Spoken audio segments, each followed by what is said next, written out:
election headquarters, on radio, on TV, online.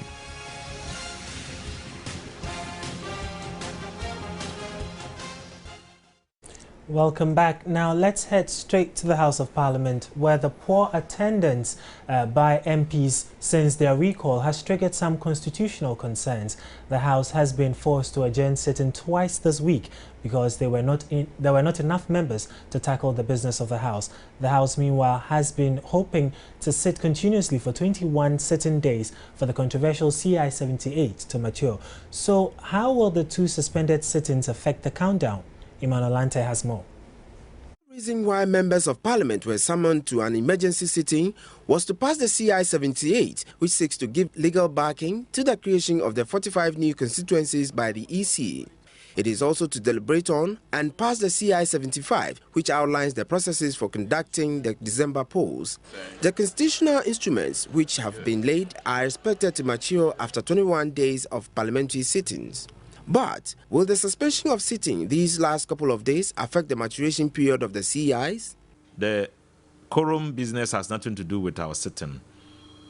Whether there's a quorum, somebody raised a quorum or not, a sitting has taken place and is counted as one of the days. Meanwhile, in Parliament today, the Speaker was compelled to adjourn sitting again for the third straight day this week, citing constitutional implications. And when you don't satisfy those constitutional requirements and you sit here and you do the work, it will be a total nullity. And we experienced it on Monday. And with the leadership of both sides, we are finding ways and means of addressing those concerns. My attention was drawn to an issue from both sides. The Honorable Minority Chief Whip drew my attention to something very important. The Honorable Deputy Majority Leader also drew my attention to the same issue. And I have a duty to uphold the Constitution and the dignity of this House. If there are challenges, I cannot pretend that there are not challenges until somebody decides to go to court. New Japan North MP Hakman Owusu-Agyemang raised concern over a response given by the Deputy Majority Leader Rashid Pelpo in an interview with Joy News over the low turnout. Here is the Deputy Majority Leader's response from 2 days ago. The absence of members of parliament is unacceptable if they have no reason to be absent. So, but I think that is the minority who has to answer this question the more. You see the minority side, yesterday there were only about 3 people and today you have about 2 or so people sitting there, and you don't understand why wholesale everybody is out of the house and not present. This set the tone for heated arguments on the floor of the House. I heard on the radio, on Joy FM, and also indeed in the paper that I brought today, the Deputy Majority Leader saying that people don't come to this House, especially from our side. It was on radio and it is in the newspapers. Mr. Speaker, if we come, make all the effort to come, and at the end of the day, we do nothing, then quite obviously, people would rather be in their constituencies to work rather than come here, Mr. Speaker. Honorable member for New Job enough. I won't allow you to go beyond where you are going. We were confronted with an issue of minority boycotting parliament, and that question was put to me by a journalist. Honorable Deputy Majority Leader, kindly take your seat. All of you, kindly take your seat. Honorable members, all of you, take your seat. The Speaker then ruled on the matter. As many as are in favor of the motion say aye. Those against say no. The ayes have it. The House is adjourned till tomorrow at 10 o'clock in the afternoon. MP for Stalinsi in the Upper East region, John Akologutia, told Joy News other reasons account for the low turnout. We are here. Our conditions of service are a bit of a problem. We don't know what is happening. We want to be told something. And, it's a kind of subtle way of putting pressure on the government. But I think that we should rise above it. Members are, however, hopeful attendance will improve over the remaining days before the special sitting ends on September 27. Emmanuel Lante, Joy News, Accra. It's always There's always something interesting happening on the floor of Parliament. But let's move away from Parliament. And women advocacy group, the Women in Law and Development in Africa, WILDAF, is planning to use its influence on the female population to garner votes for parties that seek the interest of women. It is therefore inviting the various political parties to outline why they deserve the votes of women at the second Women's Dialogue with political parties scheduled for the 27th of this month. WILDAF announced at a media briefing today, though it has sent invitations to the NPP, NDC, CPP, PNC and PPP, only the PPP and CPP have confirmed their participation, with the NDC and NPP yet to respond. Are women of Ghana to conclude that the NDC and NPP are not interested in women's issues? We want to assure them that 51.4% of the population is waiting to be convinced. We have carried out a national survey interviewing over 3,000 women in all the 10 regions on the important issues they want to bring to the attention of the flag bearers at this dialogue. Arrangements will also be made for hundreds of women to gather at common locations in 20 districts across the country to listen to the flag bearers during the dialogue. The group is also raising concerns about the small number of women contesting the parliamentary elections. It says only 64 are contesting for seats this year. WILDAF is unhappy that flag bearers and aspiring MPs are not paying adequate attention to critical issues affecting women, even though they outnumber their male counterparts. Amongst the issues they want to address are economic empowerment of women, sexual abuse, reproductive rights, as well as rural women and farmers. National Program Coordinator of WILDAF, Benisam, blames traditional systems of the society for the inequalities women are suffering. We all defer to men as the leaders of any society, of any institution. That is the way we've been brought up. And so historically, by virtue of what I have described, women have not had opportunities to get into positions. Look at the corporate sector and how women can also get into positions of power. When it gets to promotion, you're thinking about, will my husband give me permission? Who will take care of my children? Who will take care of my home? And so all these factors inhibit women from taking advantage of the opportunities that are there to be in decision making. Representatives of women farmers at Amasaman, Sarah Ayi, also appealed to successive governments to favorably consider women farmers in their policies so that they can boost their contribution to the sector.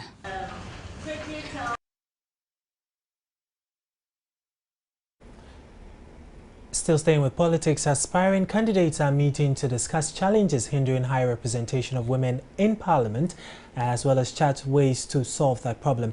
This is at the ongoing workshop organized by the Institute for Economic Affairs IEA for female aspirants to strengthen their capacity for election 2012. Women's participation in politics has developed at a snail's pace in Ghana. 25 women were elected out of 104 who aspired to be parliamentarians in 2004. In 2008, 88 aspired, but only 19 were elected, representing 8% of parliamentarians. Yet, the 2010 Population and Housing Census reveals that 51.2% of the population is made up of women. Some women pointed out funding and the Ghanaian culture as leading challenges and suggested the way forward. Our cultural upbringing is also something that has led into what we have today. Women were not given that much room, opportunity, access to education and level playing field and all. There could easily be a women's fund where political parties contribute to, we could also have what you call the public funding of political parties. Others seem to have their own views on funding. Funding becomes a challenge when you don't plan well, when you don't strategize well. But I think that a lot more people even come straight to you and want to help you because they admire the bold step that you have taken, and they think that if they help you, even if you don't make it, you would have tried. They had pieces of advice for female parliamentary aspirants. It's important to stand up to the task, no matter what it is. If you're determined, you're resolute, and you're up to the task, just stand up and be counted. Don't let these things draw you back, because no matter what it is, if that is how you feel and you have the inclination that you can do it, just go ahead and do it. We also encourage the young ones to be there. We represent a large number of the population of this country, and we need to make the difference, and women can understand women issues better, and we can push for women issues in Parliament where policies are made, where laws are made. As part of solutions, a paper delivered at the IEA's ongoing 4-day workshop proposed reserved seats for women in Parliament. Though participants were excited about the program, the parliamentary candidate for Ablekuma South suggested people should stop organizing programs that will talk about issues and rather give women financial support. We cannot keep doing the same things and expect different results. That is why I am skeptical about the value of these meetings. I think I agree with the lady back there that we need to move to more activism instead of capacity building. The IEA organizes this workshop for women during election years with the hope of getting more women into Parliament.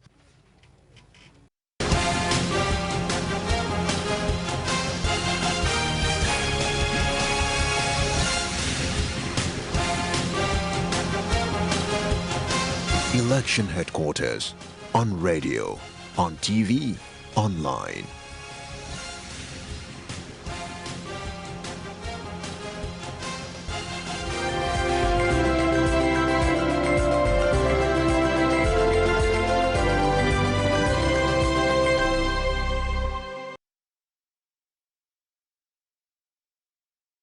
Now to our first story. An investment fund to support the rapid development of the private sector is to be established as part of government's initiatives to grow indigenous businesses. The fund will see contributions from Ghana's international partners as well as the commercial banks. Deputy Minister of Trade and Industry Dr. J.S. Annan announced this on the sidelines of a corporate performance improvement summit organized by Sigma Strategic Business Consult. The initiative will fall under the private sector development strategy, which Dr. Annan says has been successful in the first phase implementation, though with a few difficulties. He, however, assures all the challenges will be addressed in the second phase, which will also see the rollout of the fund. He explained though government will set up the fund, there will be contributions from others and will be the backbone for supporting the private sector, including corporate Ghana.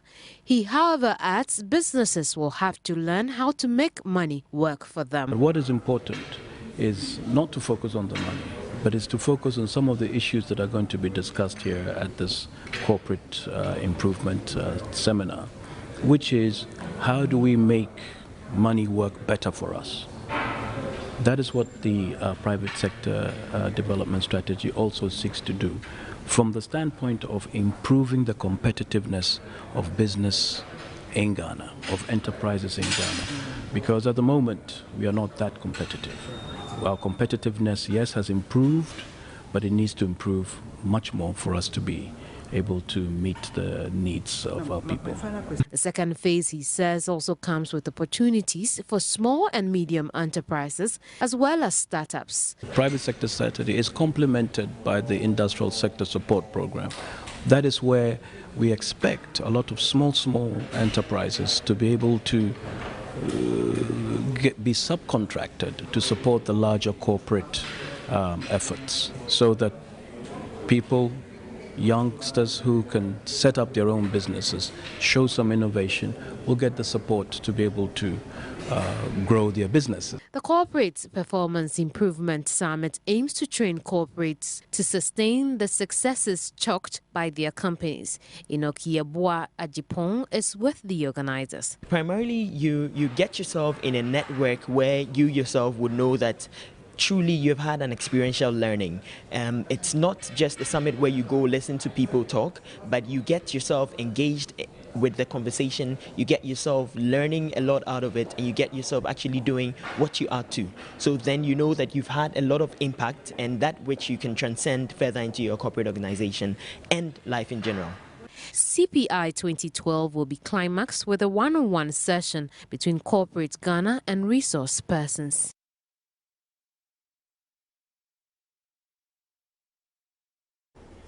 Still staying with the investment issues, the Ghana Investment Promotion Center says it will pursue an aggressive investment promotion drive to complement the services industry without necessarily neglecting other sectors. This was disclosed by the Chief Executive Officer of the Ghana Investment Promotion Center at the 2011 Ghana Club 100 Awards in Accra, which saw new entrant RLG make a strong debut as the second most important company. Instituted in 1998, the Ghana Club 100 Awards is an annual event to celebrate the top 100 companies in various sectors of the country's economy. This year's edition was on the theme Public-Private Partnership, ensuring effective domestic entrepreneurs' participation in Ghana's investment development. Speaking on the theme, Chairman of the Board of the Ghana Investment Promotion Center, Dr. Ishmael Yamson, noted that though the Public-Private Partnership Law has been passed to promote that cause, most entrepreneurs are unaware of its provisions. Unfortunately, for most Ghanaian entrepreneurs, when we talk about the Ghana Investment Promotion Center, we assume that it is there only for foreign investors. To the extent that even the facilities that are available and the benefits that are available in the law for all investors, the local Ghanaian investors don't take advantage. Because first of all, they don't even want to register with the center. He added that Ghana's economy offers diverse opportunities that businesses must take advantage of. Chief Executive Officer of the GIPC, George Abuaje, on his part acknowledged that foreign competitors are good for the business environment as they highlight the private sector's role in Ghana's development. We will continue to play the advocacy role for the private sector, and thus I look forward to the center's collaboration with you, the business community, to promote good governance, research, innovation, entrepreneurship, and employment as we showcase Ghana as an ideal destination for investment. He projected that foreign direct investments for the rest of the year, especially in the service sector, will further increase with focus mainly on oil and gas sector. The Center will further pursue an aggressive investment promotion program to complement this, but will not neglect the other relevant sectors.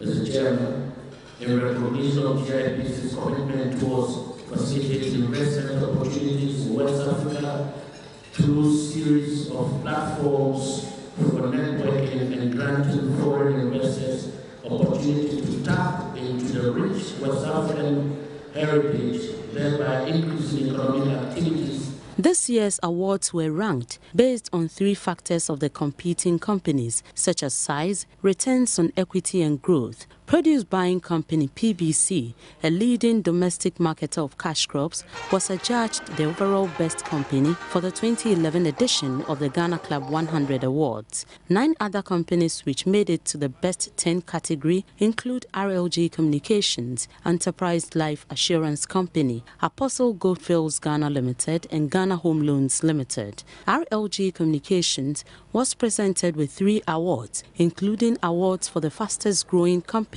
Best Information and Communication Technology, and the Best Entrant Company for Ghana Club 100 2011. Now, the Cocoa Board projects 850,000 metric tons of cocoa beans for 2012-2013 crop season. The annual projection target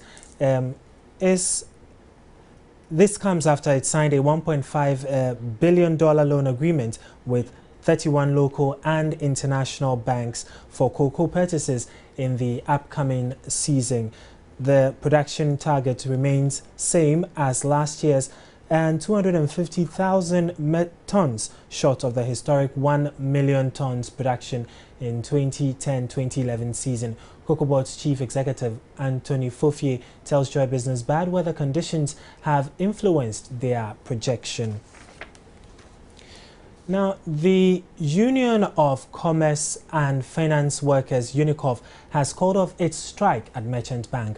Members of the union at the bank yesterday began an industrial action to press for the reinstatement of its local union chairman, Reverend Jonas Kranting Smart. This delayed opening of its head office to customers as the main entrance to the bank was locked off. It also disrupted its money transfer services. The suspension was contained in a memo circulated to the union executives, citing the pending court case on the same matter. Meanwhile, a suspended meeting involving UNICOF members in Accra and Tema to strategize on ways to continue with industrial action has also been called off.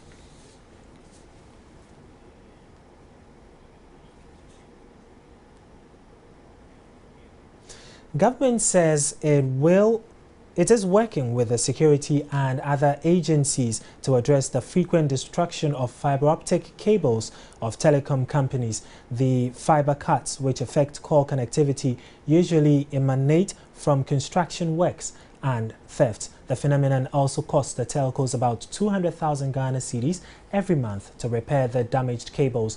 But Communications Minister Haruna Idrisu has assured this challenge would be over soon. And that's it for the business report. Coming up is some smart investment tip, after which we'll delve into the world of showbiz.